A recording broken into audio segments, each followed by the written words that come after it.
मैं 8 महीने की प्रेग्नेंट थी और अपनी डिलीवरी के लिए अपने मायके गई थी। माँ ने मुझे फोन पर बताया, घर के पीछे की तरफ जो खाली जमीन थी ना, वहां पर एक नया कमरा बनवा लिया है। इतने सालों के बाद जैसे ही अपने घर में कदम रखा, कुछ अलग सा लगा। माँ, ये घर के पीछे की तरफ नया कमरा बनवाने की क्या जरूरत थी? अरे बेटा, घर के पीछे दूर दूर तक खाली जमीन है। तेरे पापा को कई दिनों से लग रहा था कि यहाँ पर एक कमरा बनवा लेंगे तो ताजा हवा मिल जाया करेगी। अब तो ये सब छोड़ और चल जल्दी से दूध पी ले। माँ, मैं थोड़ी देर में पी लूंगी, आप सो जाओ। मैंने दूध का गिलास उठाकर उस खिड़की में रख दिया। पता नहीं कब आंख लग गई। अचानक से खिड़की के पल्लों के खड़कने की तेज आवाज आई। दूध का गिलास धड़ाम से जमीन पर आ गिरा। जमीन पर गिरते ही दूध का रंग लाल हो चुका था। मैंने खिड़की से झांक कर बाहर देखा। चारों तरफ धूप अंधेरा था। उस अंधेरे की तरफ से कुछ आवाजें आ रही थी, जैसे छोटे बच्चे आपस में खिलखिलाकर मस्ती कर रहे हो।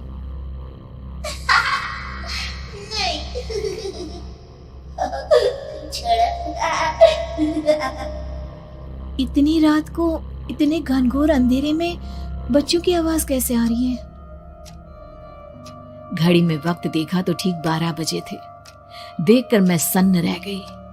बुरी आत्माओं और भूतों की कई कहानियां मैं सुन चुकी थी। वक्त भी कुछ ऐसा ही था। ऊपर से मैं प्रेग्नेंट। सुना था कि ऐसे वक्त में अक्सर बुरी आत्माएं औरतों का पीछा करती है, तो क्या मेरे पीछे भी? पसीने से तरबतर बड़ी मुश्किल से, जैसे कांपते हाथों से मैंने उस खिड़की को बंद किया।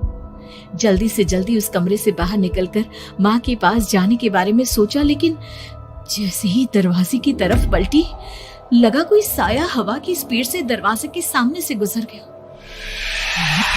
मेरे गले में अटक कर रह गई। मैं जोर से चीख कर माँ को बुलाना चाहती थी, लेकिन वो आवाज खुद मेरे कानों तक नहीं पहुंच पा रही थी। तो माँ तक कैसे पहुंचती? खिड़की के पल्ले एक बार फिर तेज हवा के झोंके से धड़ाम करके खुल गया और पूरी ताकत से मैं चीख पड़ी। जानती थी मेरी चीख की आवाज सुनकर कुछ ही सेकंड में माँ वहां पहुंच जाएगी, लेकिन ऐसा कुछ हुआ ही नहीं। मेरा कलेजा डर के मारे फटा जा रहा था। आखिर माँ ने मेरी आवाज क्यों नहीं सुनी? इतनी गहरी नींद में तो माँ कभी नहीं सोती। ठीक पीछे खुली हुई वो खिड़की। मुझ में इतनी ताकत नहीं बची थी कि मैं पलटकर उस तरफ देख भी सकूं। हवा का एक सनसनाता हुआ झोंका उसी वक्त मेरे कानों से आकर टकराया। लगा जैसे किसी ने दबी हुई आवाज में धीरे से मुझसे कहा, चली जाओ यहाँ से। मैंने दोनों हाथ अपने कानों पर रख लिए और एक बार फिर ताकत लगाकर जोर से चीखने की कोशिश की। माँ! पापा!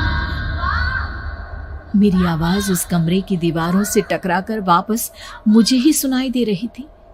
जितनी ताकत के साथ मैंने चीखने की कोशिश की थी, कुछ ही देर बाद उससे कहीं ज्यादा तेज और दर्दनाक चीख मुझे सुनाई देने लगी। ये आवाज ठीक मेरे पीछे खिड़की से आ रही थी। वो आवाज मेरे कानों में पिघलते हुए लोहे की तरह गिर रही थी। उन आवाजों में हैवानियत थी।